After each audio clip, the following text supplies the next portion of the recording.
Well, good morning, everybody. Welcome to our full council today, Tuesday, the 12th of April. The first item on our agenda are declarations of interest. Do I have any, please? No, thank you. The second item, Councillor Roger. Councillor Roger, could you put your right-hand button on, please? Thank you. Declare an interest in item number 17 as the Director of the Islands Partnership. Thank you. Could you cancel your button now, please? Thank you.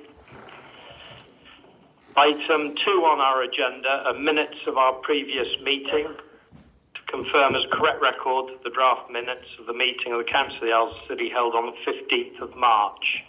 Are there any concerns around issues around these minutes, please? Then could I have a proposer for their adoption? Councillor Watt. Seconder, Councillor Mumford. All those in favour? It's unanimous. Thank you. Item 3 on our agenda are Chairman's announcements. I have none. Item 4 of our agenda, questions under Standing Order 14. I have none. Item 5 on our agenda is to consider the reports from committees. We have had a meeting of the Local Outbreak Engagement Board, and we had an update from our Director of Public Health. And following that, there was a sort of suggested directive to us that we now stand down the board, which was unanimously carried, but with the proviso that should we have significant issues from COVID in the future, that the board is stood up again to deal with that situation. So that was the last regular meeting of the Outbreak Engagement Board until such time, we hope there won't be one, but until such time as might need to be stood up again. But I would reiterate what was discussed at that meeting, and that is that although life moves on and hopefully we're not getting a lot of serious illness from COVID at the moment, it is still very prevalent in Cornwall and in the Isles of Scilly, and we do have to be vigilant and make sure that we're looking after our vulnerable people and so on, and therefore it is our suggestion that people are still careful, they still follow the hands, face, space and ventilation, and that we also respect those businesses and so on who wish to still support the idea of wearing masks and so on, that is the suggestion. So thank you very much. Item 6 on our agenda is to consider motions in accordance with Standing Order 12. I have none. Item 7 on the agenda are urgent items. I have none. So we move on to Part 1, Item 8 of our agenda. Councillor Robert Dorian-Smith absence, exception request under Section 85 of the Local Government Act, which is the report of our monitoring officer, Simon Mansell. Thank you, Simon. Yeah, good morning, Mr. Chair and members. I hope you can hear me. On the new technology, the first one to deliver like this, I hope it works. Straightforward reports for members. They may remember in the autumn that due to health issues, Councillor Dorian-Smith requested an absence exception under Section 85. It's now come round to a further 6 months period to ask if members are willing to accept the recommendation for a further 6 months in non-attendance at council meetings. If this is not done, there's an automatic forfeiture of the seat, and therefore it would mean declaring a vacancy and then potentially a by-election. It is straightforward. I think there are valid reasons before members to grant this exception, and I would ask that the members adopt the recommendation. Thank you very much, Simon. Councillor Mumford. I'd like to propose the recommendation. Councillor Guy. Thank you. All those in favour? Thank you. That's carried. Item 9 on our agenda is the censure of Councillor Tobin Dugan, again in the hands of our monitoring officer, Simon. Thank you, Simon. Yeah, again, good morning, members. With regards to this, first of all, I'd like to stress that this is not a reconsideration of the original complaint. The complaint has been through due process, which has been adopted by Council. A breach of the code has been found, and it's been through the panel of members of the Scrutiny Committee. The reason for this coming before members now is that initially, Councillor Tobin Dugan gave an apology. This was accepted by the Chief Executive. However, as members are aware, because it is public knowledge, the complaint was then subject to a qualification by him saying in the press that it was given begrudgingly. With regards to the way the complaint was given, it was then considered this did not meet the requirements that were set out in the findings within the decision notice. So therefore, it is now being referred to Council for censure. As members will also be aware, there was a requirement in the decision notice for the councillor to go undergo training, which perhaps would have highlighted some of the errors that were referred to in his initial email last October to officers. I said it's been through due process.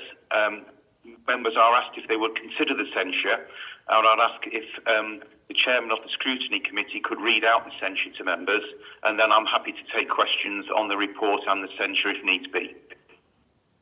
Thank you, Simon. Councillor Mumford. Thank you, Chairman. A decision notice was issued on the 24th of January 2022, which found Councillor Tobin Dugan in breach of the Code of Conduct for linking the conditions on St Martin's due to the lack of public toilets akin to those suffered at Bergen, Belsen and Dachau. And the following actions were required of Councillor Tobin Dugan to remedy this breach. That he was to write a meaningful apology within 28 days of the final determination of this matter to all those who were the recipients of the email dated 28th of October 2021. With this apology first approved by the head of paid service, and that he was to undergo one-to-one training on equalities and diversity with a particular emphasis placed on the need to ensure that respect should be given to the Holocaust, its survivors, and why it is not acceptable to use this subject as the subject member opted to do. A panel of members of the Scrutiny Committee supported these actions, have since noticed that whilst an apology was given, Councillor Tobin Dugan has since publicly stated that this was given begrudgingly. The panel also have noted that to date, Councillor Tobin Dugan has failed to agree to attend the training as required. Therefore, after considering the matter and taking advice from the monitoring officer, the panel of members of the Scrutiny Committee now formally request that Council publicly censure Councillor Tobin Dugan. The panel considers that there are no circumstances which can justify the comments made by Councillor Tobin Dugan and consider it abhorrent to seek to link the suffering of those in the camps during the Second World War to the conditions on St Martin's. Whilst it is noted that an apology has been given, that Councillor Tobin Dugan has subsequently stated to the press that this was given begrudgingly, which demonstrates to the panel that the apology was not meaningful as required. The panel also is of the view that the stance taken by Councillor Toby Dugan also shows a complete lack of respect and disregard for the officers at whom the comments were directed and for those who were in these camps. The panel also has concerns that Councillor Tobin Dugan has not agreed to the training as recommended. This further demonstrates his lack of concern for the way he framed the comments. The panel considers that such conduct undermines his role as a councillor, the Council of the Isles of Scilly, and the islanders which the council serve. It is important that the council seeks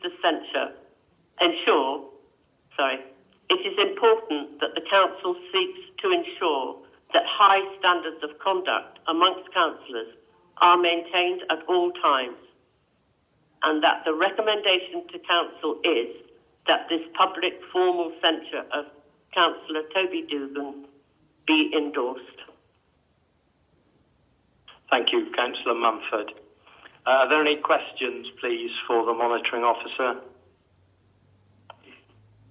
Then could I have a proposer for the recommendation, please? Councillor Mumford. Recommendation. Thank you. And seconded, Councillor Roger. All those in favour? It's unanimous. Thank you. Item 10 on our agenda is the external audit plan in the hands of our 151 officer, Russell Ashman. Thank you, Russell. So the right-hand side. That's it. Yes, thank you, Chair. The report before you today is part of the external audit of the Statement of Accounts process. As part of that and the Code of Practice for Audit, the our external auditors, Grant Thornton, have a duty to bring that audit plan to you for approval before they commence work. It sets out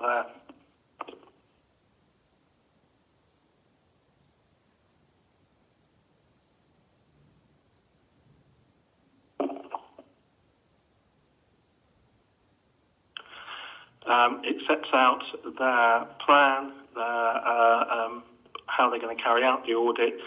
I will say before I hand over to the external auditor who will take you through it briefly, it is a standard approach across all audits nationally. So some of the issues in there that they test for are not because they've got worries about the council and its financial affairs. They are just standard as part of the process.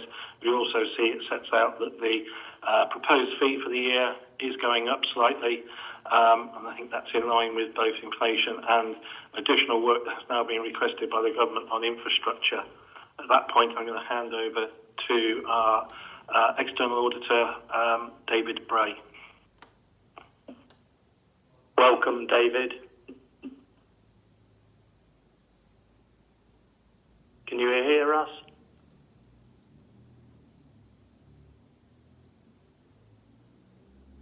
I don't think he can. Don't think he's on the call. I thought he was, I have to admit. On that basis, I'll quickly take you through the report. You'll see that they set out the risks, the challenges that they have. As I say, it's a national document, and it's covered probably not only for local authorities, but it's also for private sector as well. So there are some tests in there that are significant around the value of the assets.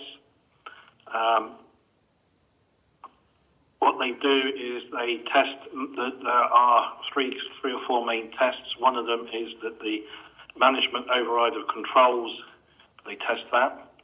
And that isn't because they think we're overriding the controls. It is standard practice that sort of identifying the quality of the statement of accounts, they have to check that. They have to check that there are no fraudulent transactions. probably the area where they spend most time in recent years is the valuation of land and buildings and the valuation of the pension fund liability. The reason on these two is just because of the sheer size on the balance sheet value of the assets. The land and buildings is by far the largest figure on the balance sheet. If there is an error in there, the chances are that could be material, and similarly with the value of the pension fund liability. They will also test our accounting estimates, and we will bring you a paper later in the year about how we deliver the accounting estimates. That's now part of the process that we need to ensure that those charged with the governance of the council are up to speed on how the key financial estimates are produced, particularly those larger ones around the value of assets, i.e. land and buildings and the pension fund. Both of those, as you can work out, are estimates. They're not actual values. The value of a land and buildings is the value when you try and sell it on the open market. The value on the balance sheet is an estimate done by a professional valuer, but it's still an estimate, and it's one of the reasons that there is a lot of work around those estimates. It's particularly, as I say, comes from the private sector more because the value of the assets on the balance sheet are significant and affects a company's worth, but those audit regulations now apply to local authorities. The audit fees are set out in there. As I say, there's two increases. One for additional work on infrastructure, which is set out in the report. This came out of work that was undertaken by an external auditor on another council up country, and now all auditors on local authorities have been asked to do some checking to do with highway assets and how the value of highway assets are recognised, which is quite an interesting one, considering even on the islands, I very much doubt whether we're going to be selling the roads off, even more so probably up on the mainland. But it is a piece of work now that's been asked to be looked at. Unfortunately, there comes a cost with it, and there's an inflationary increase. As we all know, inflation with the increase in national insurance contributions is hitting our suppliers as well as it's hitting the council. I don't know why David hasn't joined today, but I think that's the report for you. If you've got any questions, I will try and answer them. Thank you very much, Russell. Are there any questions on the external audit plan, please? Councillor Watt. Yeah, thank you, Chairman. Just wondered if the fee of just over £1,000 a week is a standard fee for audit accounts. Well, although you've referred it to a week, that the piece of work they do is for about 4 months in the summer. There are a significant number of people on the audit. It is a question nationally at the moment. I think at one of the most recent meetings you approved that the existing tender comes to an end in about 18 months' time. We will go back out through the national framework for re-tender. That will ensure that we get value for money. Whether it's any lower, I can't promise you that, but at least it will be tested in the marketplace. And we agreed to join up to the national framework, so we should get the benefit of economies of scale on those on that tendering process. Thank you. Councillor Grottick. Thank you, Chair. The report seems straightforward. I would just like to make a couple of comments. It's no surprise, as the 151 officer has said, that the areas to be looked at carefully are the two big ticket items of the buildings and the pension liability. I would just draw members' attention to page 8 and page 10, where the auditors would like members to comment on particular areas of work that they will be doing. And I have asked the 151 officer about this, and he would like members to note that there will be a workshop in June and July, which will be more timely with the statement of accounts around areas of risk especially, so this will be very useful. And apart from that, I would just like to propose the recommendations, please. Thank you, Councillor Grottick. Councillor Mumford. I'd like to second the recommendation. Thank you. All those in favour? It's unanimous. Thank you. Thank you very much, Russell, for presenting that. Item 11 on our agenda is the planning application in the hands of Lisa Walton, our Chief Planning Officer. Thank you, Lisa. Thank you, Chairman. Good morning, everyone. This is an application brought to members for a decision as the application is a new unit of residential accommodation. And just to clarify, the title on the application, as you may have noted, is incorrect. Although the description and the description of the proposal and the report content is actually correct, the address should be Hillside Farm Barn, Southard, Briar, and paragraph 1 refers to the location being in Norwood, Briar. This should say Southard. So that just a couple of corrections, but the rest of the report is accurate. This is an application to change the use of an agricultural barn for the purposes of creating a 2-bedroom dwelling. The structure is already connected to the water supply and an existing septic tank. No significant alterations are proposed and no extensions are required. No wider harm has been identified and the scale and design have been assessed as acceptable. Overall, whilst the building is located along the roadside, it is relatively well screened generally, and the proposal would not visually harm the wider landscape or amenity of neighbouring properties. The site is well related to the existing buildings of the farm, and no wider harmful impacts have been identified. Subject to the conditions set out, which includes conditions to provide detailed sustainable design measures and the site waste management plan, and the prior completion of a Section 106, the application is recommended for approval. Thank you very much, Lisa. Do any members have any questions? Councillor Dean? It's another case, again on Briar, of them sorting themselves out with housing in this current climate, so I'm more than happy to propose the recommendations. Thank you. Councillor Grottick? If I may, I'd just like to make a couple of comments that have come to me from Councillor Marcus, who can't be with us today, and is, as you know, the lead member for planning. The lead member for planning finds no issues with the report, and if present, he would have agreed with the recommendations. However, he would have liked to have seen some emphasis on sustainability, such as rainwater harvesting and the possibility of solar panel installation, reference paragraph 32. So I would just like to suggest that in approving or recommending approval for this, we ask the planning officer to relay to the applicants. We would very much like them to consider such measures if possible. Thank you. I'm happy to second the recommendation. Thank you, Councillor Grottick. So we have a proposer and a seconder for the granting of this application. All those in favour? It's unanimous. Thank you. Thank you, Lisa. Item 12 on our agenda is the council calendar for 2022-2023. This is in the hands of Andy Thomas. Thank you, Andy.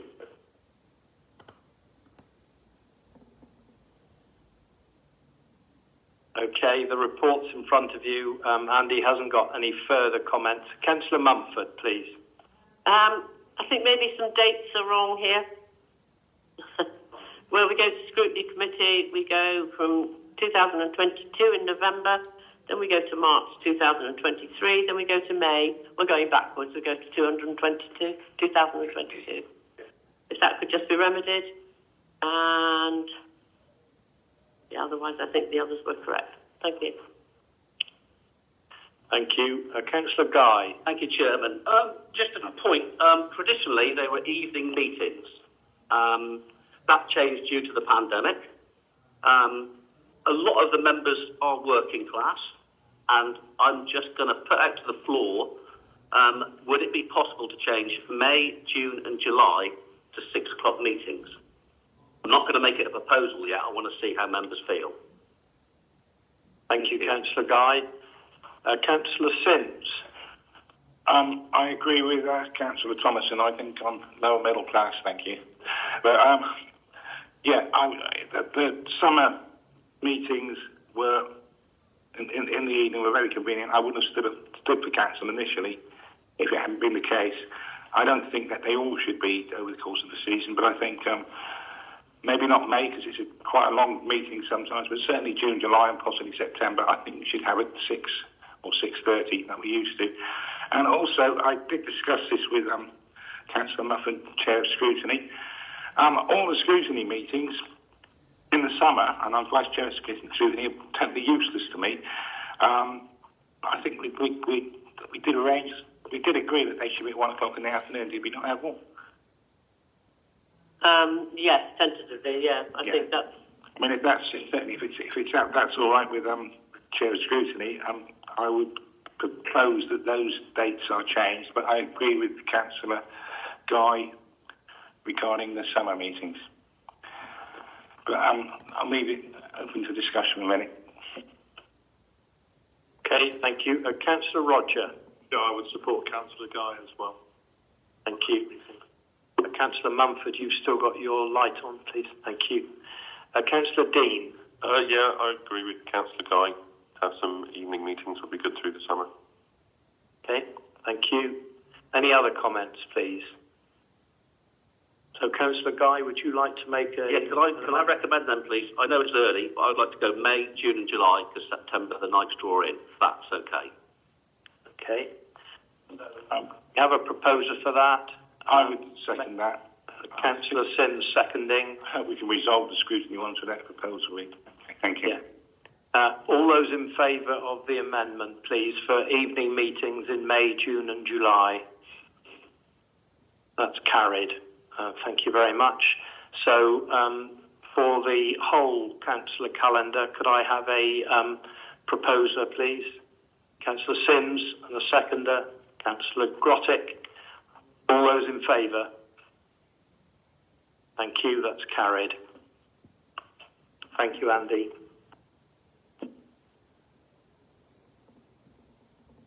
Item 13 on our agenda has been moved to the May meeting.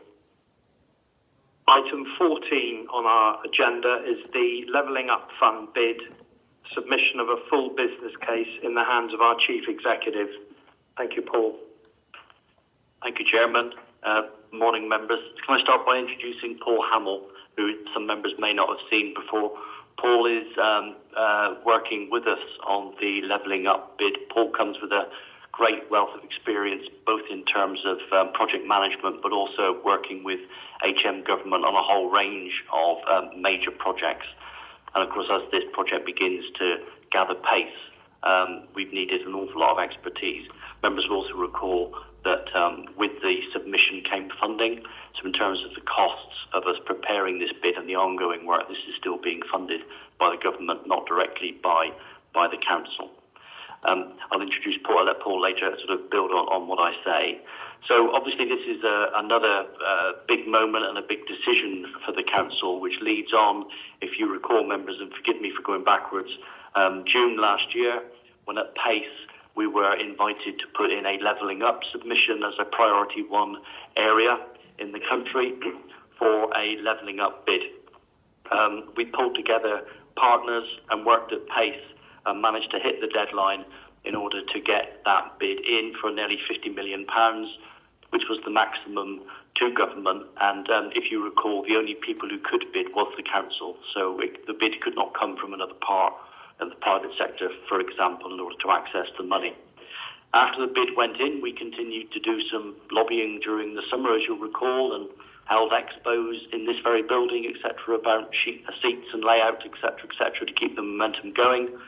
And then when the Chancellor announced his autumn statement in October, you'll recall that we were put forward as successful in having secured that funding. But that's only the start of the journey, I'm afraid.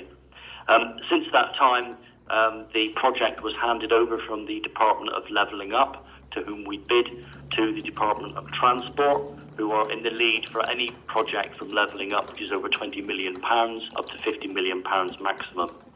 The Department of Transport have been putting together their team prior to Christmas, and we took the opportunity with our local MP, Derek Thomas, to visit the Shipping Minister, Robert Courts, in the middle of December in order to push for progress against our bid, in order to understand whether or not there was anything further that we needed to do to move from an outline business case to a full business case.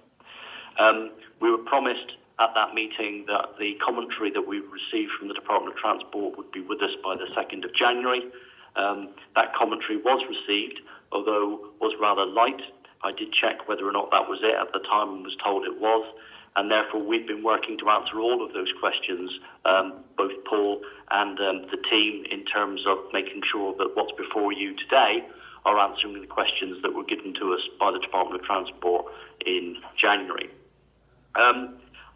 This, though, in effect, is a reiteration of a council decision. There's no variation from what you proposed in June to what's before you today in its ethos. This was a partnership bid.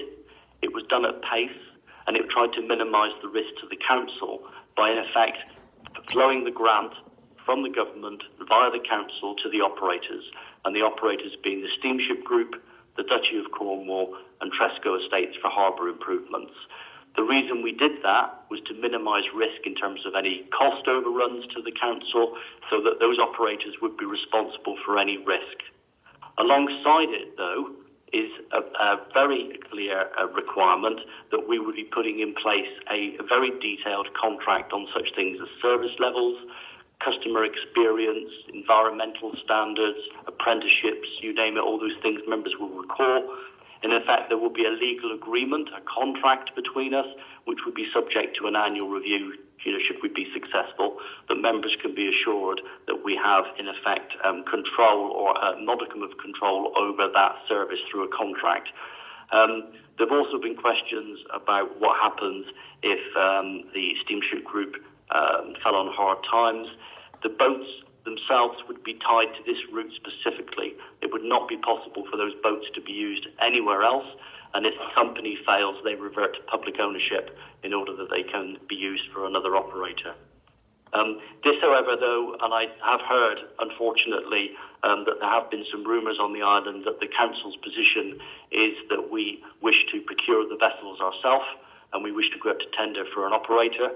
This, of course, is very unhelpful at the moment because we've been resolute with our partners about the fact that our priority is to work through as per the bid that was put back in June, and there's no variation from that from us whatsoever. So the next steps, should members agree that we submit this submission to the Department of Transport today, it begins the process of their own evaluation, which we are told, and Paul laid out in one of the appendices, that first of all, the Department of Transport would do their own evaluation, which could take up to 12 weeks, before going before their own investment board. If it passes that hurdle, it goes on to the Treasury, which is somewhere in the region of 4 weeks. And if it passes that hurdle, it goes to number 10 for about another couple of weeks before a final award of grant is agreed by the Minister. That decision, if it's made by government, would then come back to this council for us to see whether or not we are happy with the grant offered and any conditions that may come with it. And obviously that would be the point at which you are formally agreeing to go ahead with the project. Today, it's to put in effect, a more detailed building on the submission you put in June.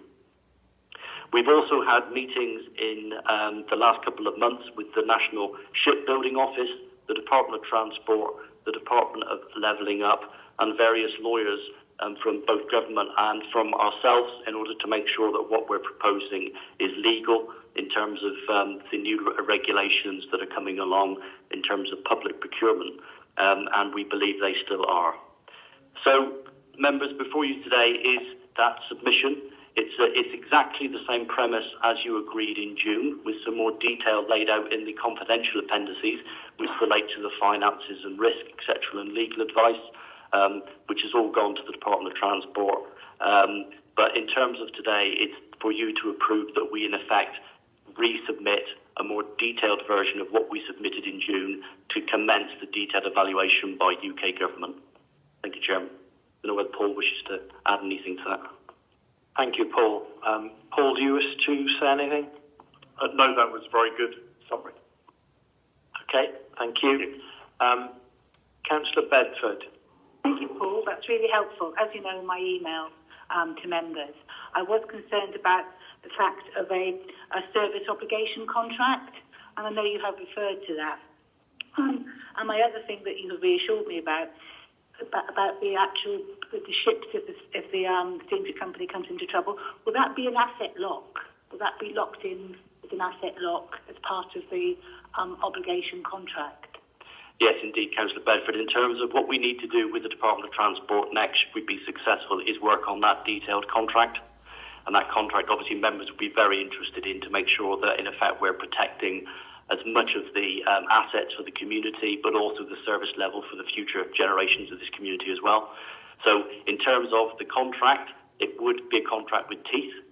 It would be subject to annual review, and it would have things such as number of crossings, customer care standards, subject to annual review, perhaps by an independent body, climate control obligations, apprenticeships. There'll be a whole raft of things in that contract. And then alongside it, yes, the assets will absolutely have to be tied to the Isles of Scilly route only, not used for any purpose. And if anything did happen to the company, they would revert to public ownership for us then to seek another operator. So there would be no chance that those assets would go anywhere else other than for this particular route. Thank you. So with the public service obligation, with the service obligation, how does that come back to full council? What is the process for that, please? As I said, Councillor Bedford, we're now in the detail. Yeah. If members agree today that we can submit, then that long period of assessment by UK government commences with numerous government departments. There will no doubt be a whole series of further questions that will come our way in that period, but in parallel then we will be firming up on that contract. That will come back to council as part of the final decision.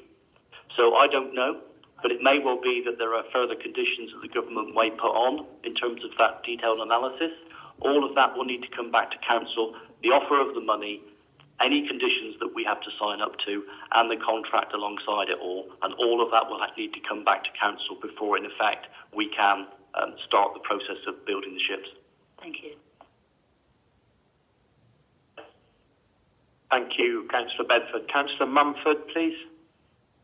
Yes, I just want to make a point that both these papers were late coming in, and two quite large papers to read. And I just want to make a point that actually if I would have asked for a deferment, if the Levelling Up fund wasn't so important, it doesn't give us a lot of time to read everything in detail. I just want to make my point. If I can apologise to councillors for that, absolutely, it's not my intention to do that, councillor. We had literally comments coming from the Department of Transport 2 days before the papers were due, and so I'm afraid on this particular circumstance, talking to the chairman and the vice chairman, if we didn't hit the date today, then in effect your ships would be slipped by at least another year. So I apologise for that. You're not signing yourself up to anything today. There's no variation in the papers that you had back in June. There's just more detail alongside them. But I do apologise on behalf of officers for the lateness of the paper. I'm afraid there was no option on this particular one. Okay, thank you. Thank you, Councillor Mumford. Thank you, Paul. Councillor Fraser, please. Yeah, I'd just like to highlight, I have concerns about cost overruns on this. I know we de-risked it to the council by putting that onto the steamship company for the cost of the bill. Circumstances in the world have changed since June of last year. Steel prices have gone sky high. Labour costs, energy costs. It seems to me we could be in a position, if this all goes through, I'm support, submitting and carrying on with it. But if it all suddenly comes through, we could have put a huge burden onto the steamship company, and that doesn't do us any favours in terms of the overall transport if they were to fail and to get into trouble. Thank you, Councillor Fraser. Paul Hamill. Thank you. It's a very valid question. The principles by which we submitted the outline business case is following a procedure called the Government's Green Book. And they're well aware that major government projects overrun. So there is a contingency defined by the Green Book that has been applied already. We are monitoring that contingency. You're absolutely right. Prices have gone up. Labour costs have gone up. We believe that we're still within the contingency. The next stage, though, is that we go into contract negotiations with the successful shipyards. We have actually already identified who the shipyards will be. We haven't yet awarded that contract. The first step is to do contract negotiations. That will then firm up the prices and we're looking for those costs to be fixed prices for the vessels. Yes, there are potential overruns as well for the key works. We know how expensive it is getting labour and materials to the fillies, but at the moment we consider ourselves to be within the contingencies and still have a margin there. Thank you. Thank you, Paul. Chief Executive, please. Absolutely right, Councillor Fraser. I think the issue for us as well, though, is that we're very minded of timeliness here about the lifeline nature of the route and the ageing state of the vessels.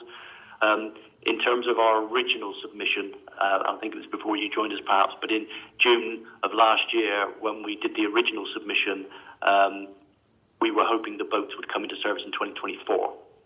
In meeting with the shipping minister in December, we agreed that that timescale slipped because of all the requirements the government wished us to go through around procurement routes, etc., which is now 2025, which is back to Councillor Mumford's point about late papers, of which I apologise again. But if we'd slipped and not being able to get to a decision by this July, then by default we're slipping to 2026. And you can see every year brings another risk of cost overruns, etc., all those points you raised. So we're trying very much to keep to the timetable that we've agreed with HM government, but we absolutely recognise the risks that you point out quite rightly. And as I keep saying, all of that would need to come back to Council for you to make a final decision. And at that point, you'll need Russell as the 151 and Simon as the monitoring officer to be sure that we actually have covered off those risks in order to protect the Council as well. Thank you very much, Paul. Councillor Williams. Yeah, thank you. Once the full business case is submitted, how much of a process is influenced by independent civil servants versus potential political lobbying and wider influence? It's how much is just black and white issues against pros and cons, and how much is emotional, I guess.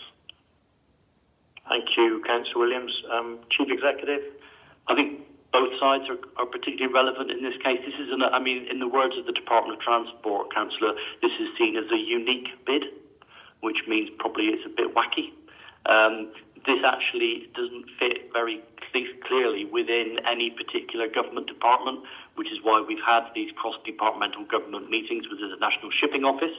So the National Shipping Office have named this in their priority strategic document as being a route of significant national importance. That's good for us.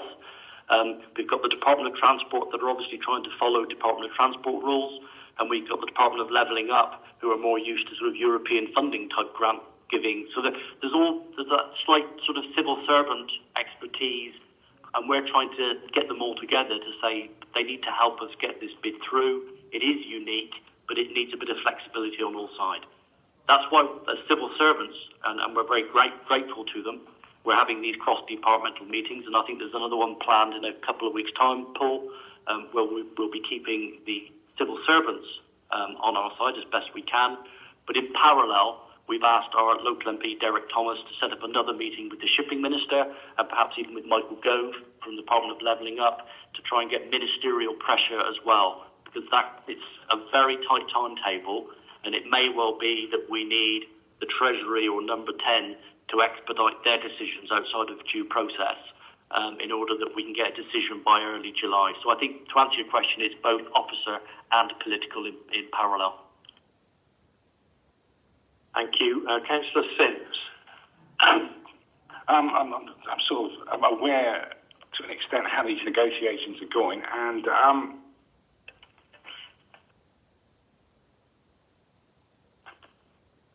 the Council, I don't think it's fair to say the Council and partners haven't got any appetite really at all for anything beyond option one. And I was just thinking yesterday perhaps of putting a resolution in to strengthen Paul's hands regarding this, i.e. we don't really want to look at anything else. And I had some discussions and a couple of emails back and forth about this, and what I suggested was perhaps a bit too strong. But I got a suggestion resolution which may help, which I would just add as a further one, and it is members reiterate their support for the approaches laid out in our original submission in June last year, as reinforced in this full business plan, any variation from this approach required by the government needs to be brought back to council together with what safeguards are suggested to prevent the council from undue risk. And I would like to propose that as an additional amendment.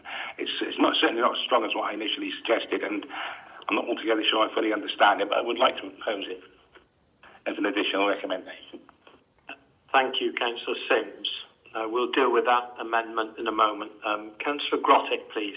Yes, if I could just quickly make an obvious but I think important point, which is that all of us sit in our seats representing the community.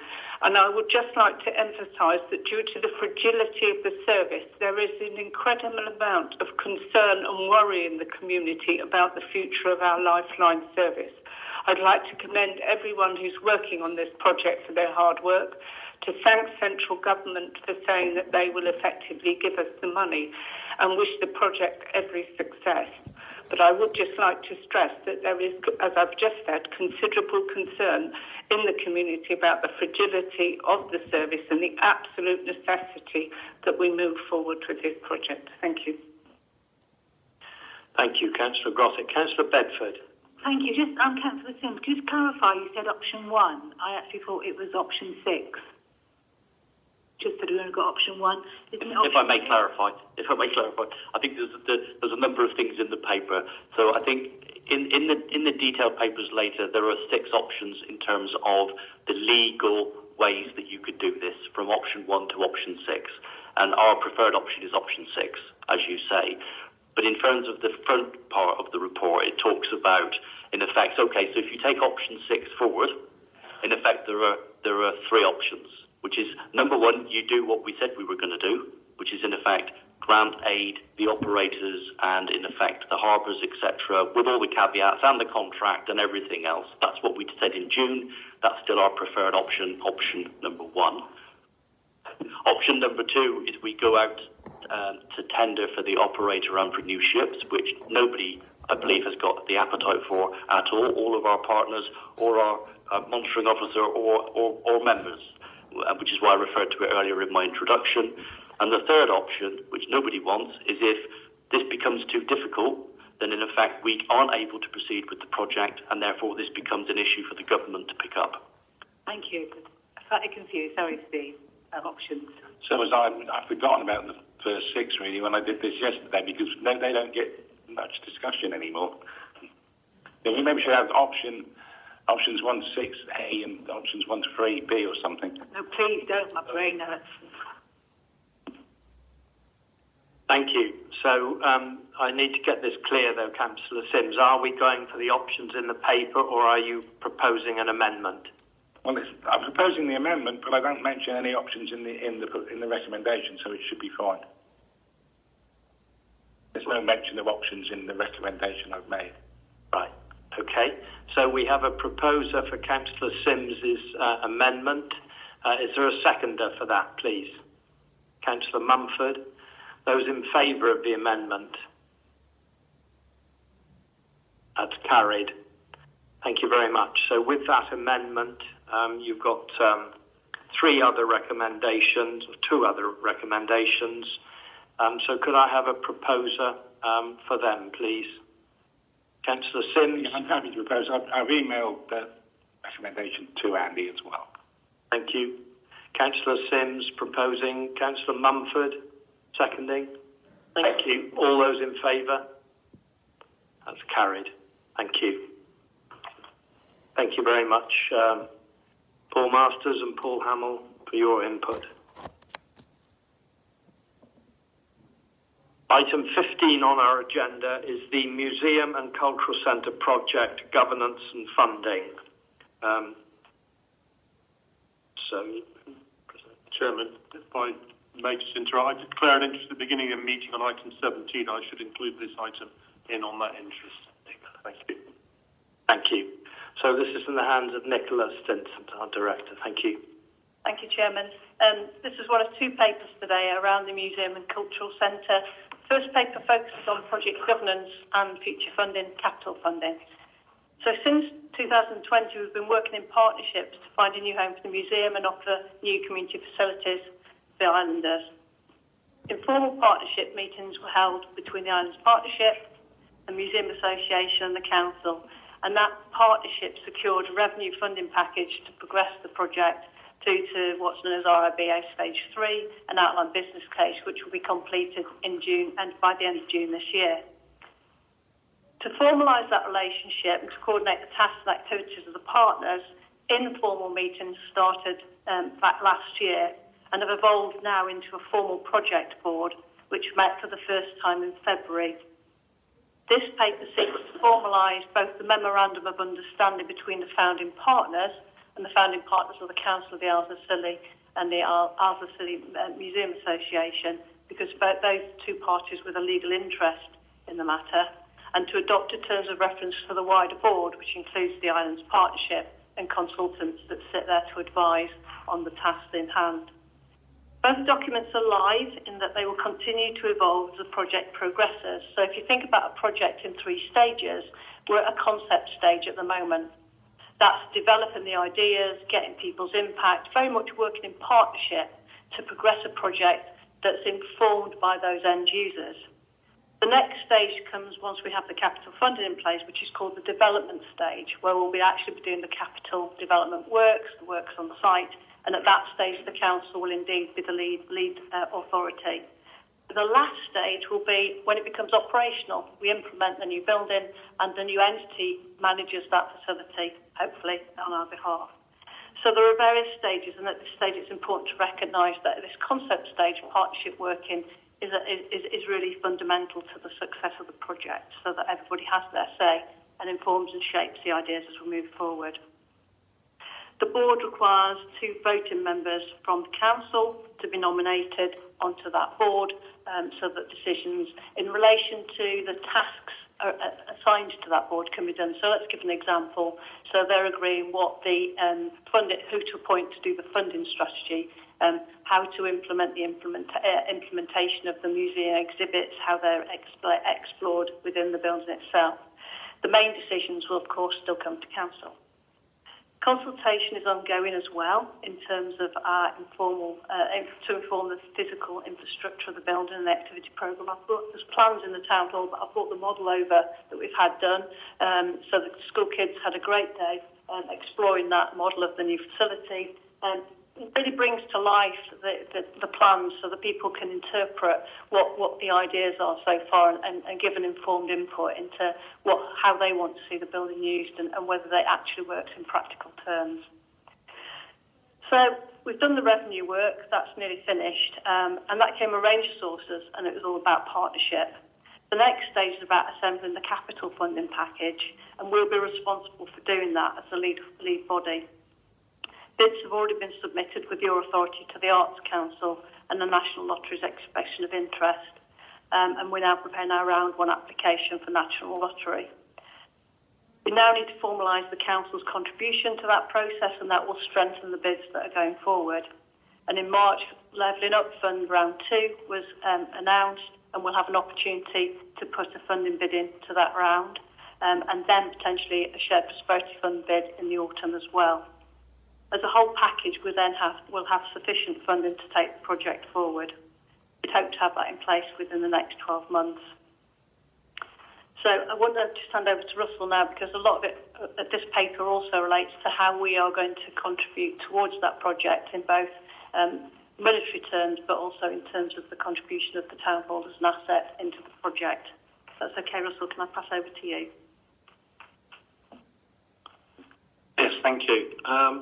I've set out quite a lot of information under the financial implications in this report for you to read through. You will see that we've already committed approximately £60,000 of council funding to fund the design and development costs of the project at the moment. That's being funded from the revenue budget. Those are all commitments that came here and you approved, so they are all approved spending. We're not spending it without your knowledge. Also need to just point out that we obviously did incur significant expenditure a couple of years ago when the initial museum building, the issues we had with it then. We had legal costs, we had to deal with the tenants that were in the flats upstairs, etc. And when we bring the final report to you, we'll need to pull together all those costs so that we can see the full trail of the cost and the extent of the cost to the council. I think in the report today, it's trying to make it very clear to you there's two elements of funding that the council needs to really commit to on a more sort of firmer basis going forward now. And that is that a cash contribution up to a value of 10% of the capital cost of the project with a maximum limit of £1 million be approved. But the cost of that borrowing would be about £45,000 per year. We have not built that into the council's MTFP for the next for the 3-year cycle we're in. Obviously, we would not incur that until at least year 2 or 3, probably year 3 of the existing MTFP. So it's probably more a commitment to the next MTFP, which will be coming back in January/February next year to you. But that would be an early commitment. And obviously, if we're spending money servicing that debt, that's money you can't spend on other services. So I need to point that out to you. And obviously, the design, etc., has been based around using the town hall. You've agreed in principle that the town hall should be used for that purpose. But obviously, we need to actually agree that we will transfer that building or donate it for a small consideration, a peppercorn consideration of £1. The reason bringing this today is that we need to build that into the business cases as those two elements as items that you will support on the basis that as long as the business case stacks up and it's viable, the external funding is all secured, that we stand by those commitments and we don't get to the stage where we have a viable business case, third-party funding is secured, but the council then decides, actually, we're not going to put our money in or we're not going to donate the town hall. The project falls flat, having spent probably £1 million worth of public funding, because although we've spent 60,000 developing the site, there's grants of nearly £500,000 that have gone direct to help fund the development work.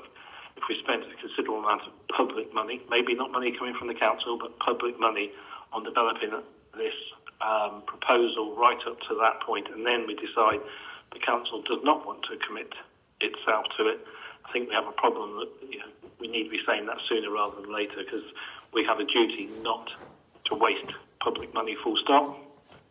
Obviously, we need to make sure that we spend the council money wisely, but we should also be not taking actions that mean that other public funding becomes wasted public funding or abandoned public funding. So we have to bear that in mind. So I think what I'm trying to get across to members, if we have any issues or reservations about not committing funding to it or not donating the town hall, we need to say those now, really, going forward. If the business case doesn't stack up, fine, it won't come to it. But if the business case does stack up, Nicola manages to unlock the chest of the external funders, we don't need to, we need to be in a position to say yes, go at that point. And I think that's the point I want to make today. It also helps in terms of financial planning. There's a lot of issues that are kicking around the council at the moment. We need to know whether we are or are not committed to funding this, because, as I said before, if we're funding this, we can't fund some other stuff. There's a limit to how much we can fund. So I need to be able to have a firm commitment that I can build that into our financial planning going forward over the next 2 or 3 years. What we want to do is get to 2 years' time or something with a final business case and say, well, we all wanted to fund it, but we spent the money on something else since. Now we can't afford it. We need to get that commitment agreed early on in our financial planning for the next 3 or 4 years. Thank you. Thank you, Russell. Thank you, Nicola. Councillor Bedford, please. Thank you, Russell. Thank you, Nicola. Thank you, Chairman. Can I just reiterate what Councillor Mumford said about late papers? I've spent an awful lot of time over the last few days just trying to understand the background of the levelling up bid. Took a lot of time, a lot of my time to understand that, and then you come on to another big paper. It's about getting the time to do all the research that I need to do to understand the information. And I emailed Nicola about the lease, and she kindly sent me a copy of the lease, which I haven't had time to read. But I actually work on information, and I find it very difficult to make decisions if there's like big papers coming, within short two together. So that's a personal thing with me. I do need probably more time. I just want to ask Russell about with on costs. The town hall probably became into disrepair because of lack of investment. This is a fantastic project. I am really, upbeat about this project. I actually believe that it's very good for the island. But how will on cost of maintaining this cultural centre, how will that be understood in forward planning? So part of the work that's been done at the moment is to say, this is a great idea. What's the sustainable business model moving forward so we haven't got a white elephant? So if you think about the museum and the town hall, they fell into disrepair. The difference with this scheme is saying, well, what's our revenue stream that's going to make this work in practice?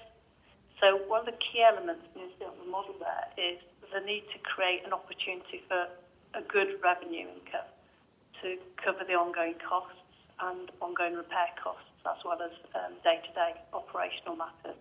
And that's the formula of a cafe facility, a restaurant facility at the side of the building. So the new build element is the element that will provide a partly cash cow.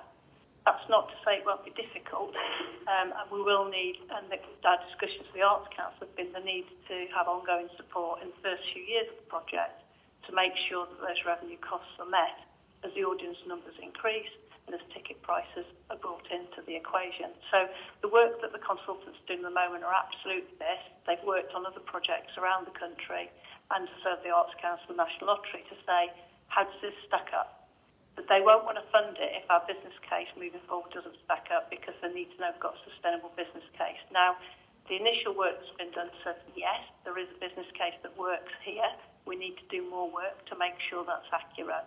And all things have been explored. Do you bring the TIC into there? Is that a franchise facility, the cafe? So all those things are part of the work that's ongoing at the moment, or with the submission for capital bids. We have to have those in place to make those capital bids anyway. There was an initial bid put in with the Arts Council application, and there's more detailed work being prepared for the National Lottery bid and the Lending Up bid. So we don't know the full answer yet. The initial findings are, yes, there's a good case, using the revenue fund from the cafe facility, but also making sure the revenue costs are kept as low as possible for the facility to operate. Thank you. I think it's a fantastic opportunity. My other concern is what Russell raised, that there's a lot of projects going on in the council portfolio at the moment. I'm very mindful of the One Estate project and how, we don't know how that is going. And hopefully, the option will be to have a One Estate.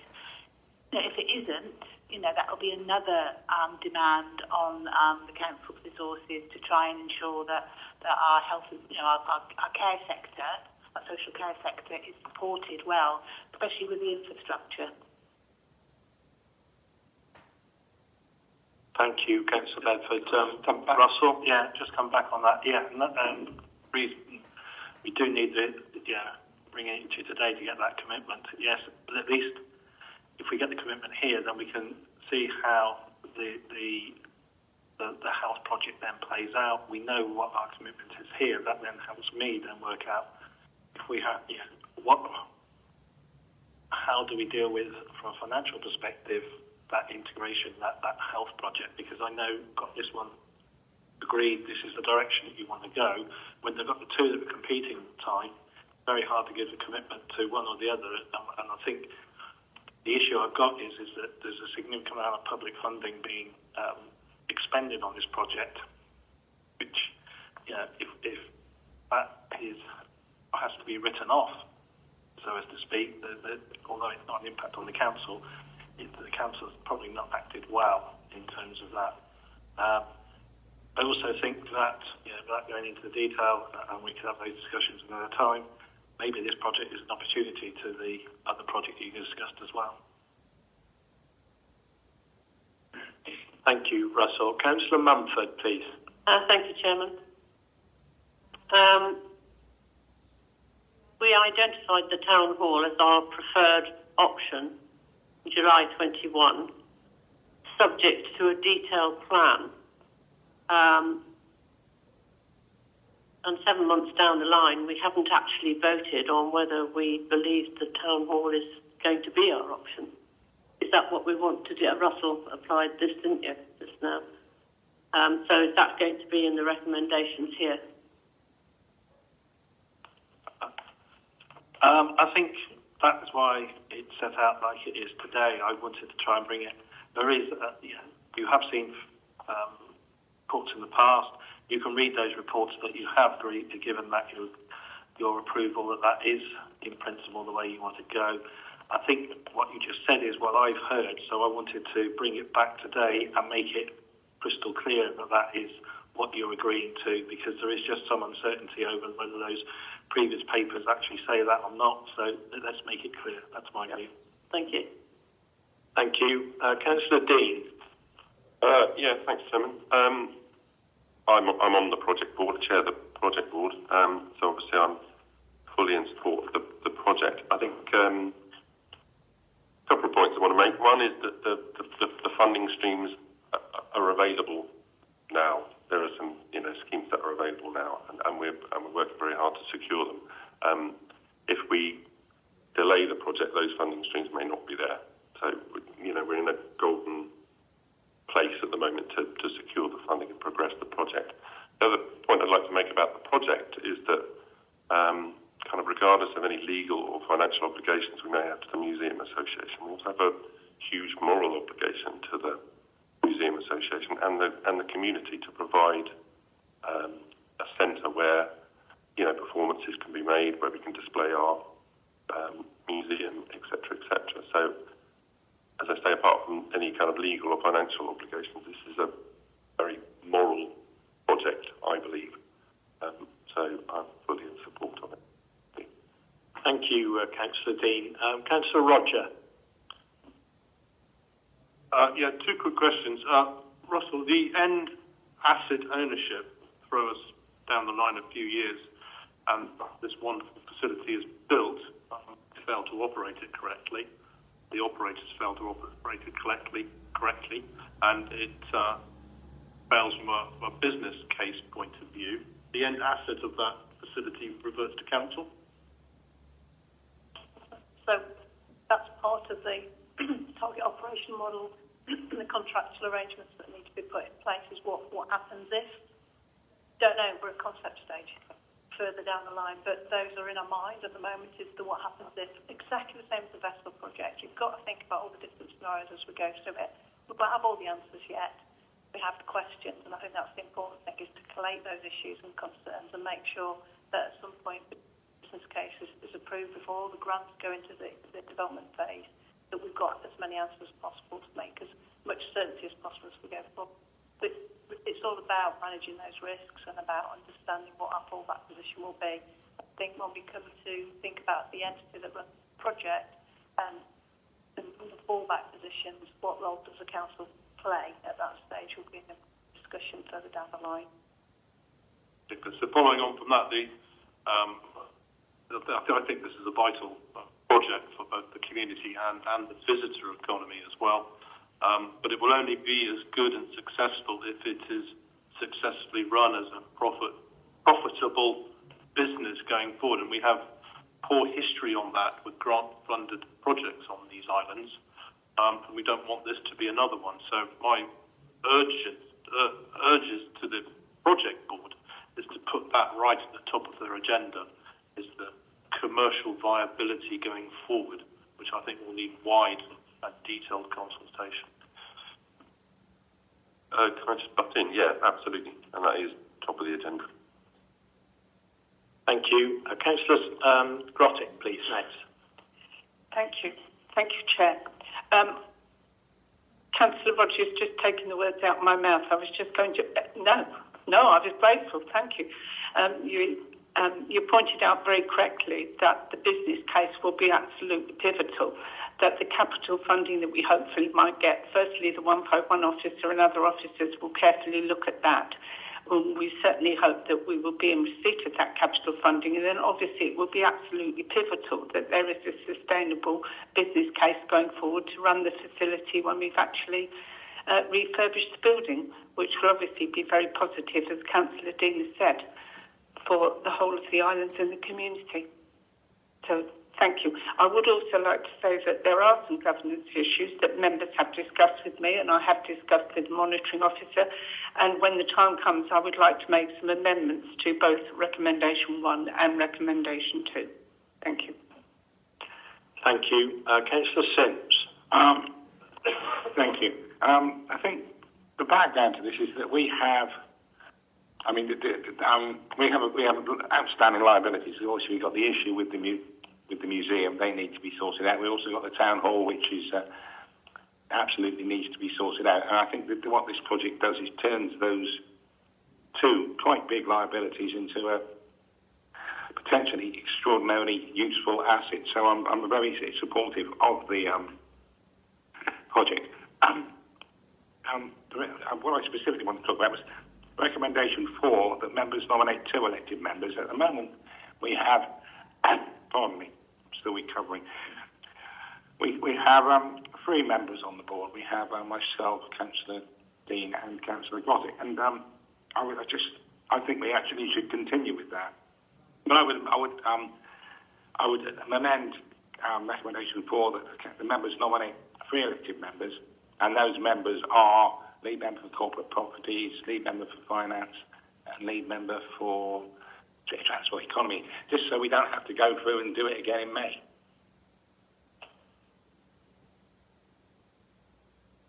Nicola. So you can have as many members as you'd like on the board, I'm sure. I think what it should actually is voting members, so it gives equality at this stage in the partnership between the 2 founding members. So the Museum Association have the chair and vice chair representing the museum's interests, and the council have 2 votes to represent the council's interests. So absolutely have as many members on the board as you wish, but it should probably be corrected to say 2 voting members. I'd rather thought that, but all I would just say is that the members who go on that board, we should specify what their roles are now. Then we don't have to have the same conversation in May when we reallocate the roles. Thank you. The Chief Executive. I wasn't going to talk on that point, but it may well be that with Simon's advice, having a look at it as well, that it may well be that you have 3 members, 2 voting members, with each of them being deputy for the other, if one's not available or something. That was my thought, really. The point I was going to make was just to build on some of the debate. As Councillor Rogers said, I think members will take a view before it comes to a final decision on this, but I would guess that I would be very surprised if members, should the thing fail, not want the building to be in public ownership. I would be very surprised about that, as opposed to I've worked in councils where actually the council's made it very clear that in effect this is offloading an asset in terms of an ongoing liability, and if it fails, then it doesn't come back to the council. So I think it's a political decision there, but I wouldn't like to preempt it. But I'd be very surprised if you didn't want, protections in place to make sure that the asset is here for the benefit of the community. But that's a decision yet to come. And the bit that I also wanted to raise, Russell, if you don't mind, is that Russell's pointed out in terms of the revenue uplift, in terms of the capital for the £1 million, should you decide to make that decision. But if you obviously don't make the decision to go ahead with this project and it retains with the council, then of course we still got the liability of the asset to invest in anyway. So I'd be surprised if the number changes an awful lot, to be honest with you, Russell. So I think on the one hand you're looking at putting in £1 million and maybe getting 10 times that back in terms of a community asset. On the other side, it's retaining the asset with an ongoing liability that we need to invest in ourselves without all those other advantages. So I think it is a big decision, absolutely. You have written it in your corporate plan as one of your priorities. We have also talked to the local enterprise partnership about should that's a slip of the tongue, shared prosperity funding come along, this would be one of our first calls for it. Big decision for you to make, absolutely get that, but what we're after today is sort of the certainty that we can go to funders with a united voice to try and unlock that capital for the project. Thank you. Councillor Grothick. I wonder if the Chief Executive would just like to comment if there's any tension between the point that he has just made about a building that would fundamentally perhaps remain in public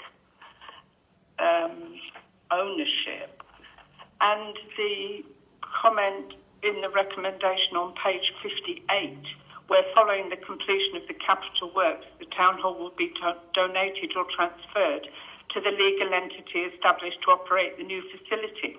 I mean, I would imagine that there would be some way round that. I would imagine that we would need legal advice. I'm just wondering whether it's best perhaps to defer that particular part of the recommendation for the moment. Chief Executive?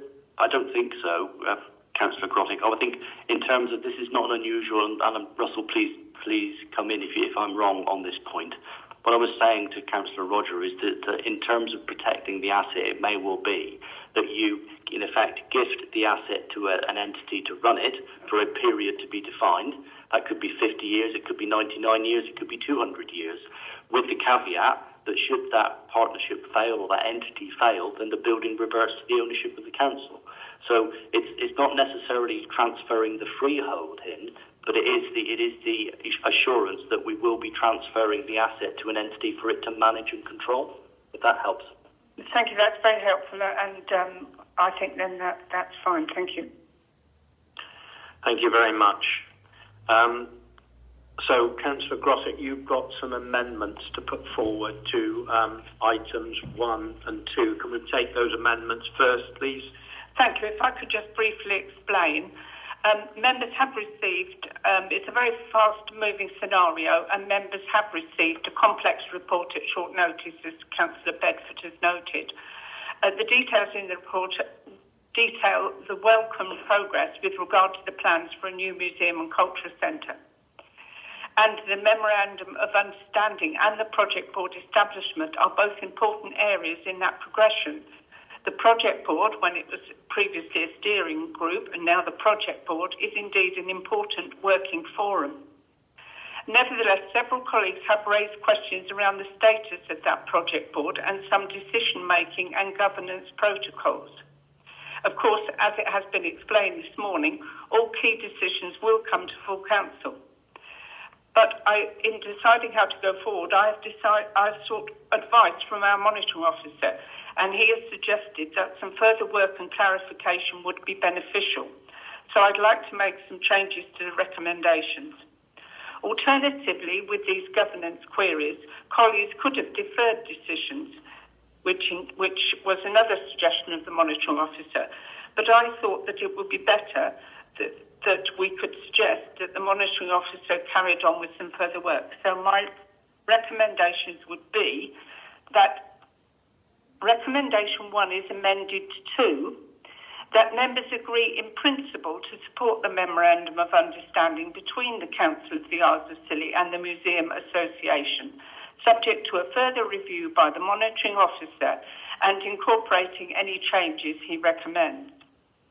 Recommendation 2 would be that members agree in principle to support the terms of reference for the Museum and Cultural Centre Project Board, again subject to further review by the monitoring officer and again incorporating any changes he recommends. Some of the changes discussed with me and discussed with the monitoring officer are just a question of semantics, wording, to firm up a protocol, and others a little bit more complex. But I'd like to thank the monitoring officer for his offer to do some further work in this regard and hope that members will support these amended recommendations. Thank you. Thank you, Councillor Grottick. So you've heard the amendment to recommendations 1 and 2. Is there a seconder for those recommendations? Councillor Bedford? Councillor Dean, did you want to go? I was just going to second the proposal, that's fine. Okay. Councillor Sims, you wanted to come in? Yes, I just wanted to reiterate that, just to say that, again, recommendation 4, that the members are specified. Not the actual, obviously, the role of the member is specified. Sorry, can you just repeat that? Yeah, I just want in recommendation 4, the 2 elected members are specified, i.e. their roles, because then it just goes through without that being made again. Yeah.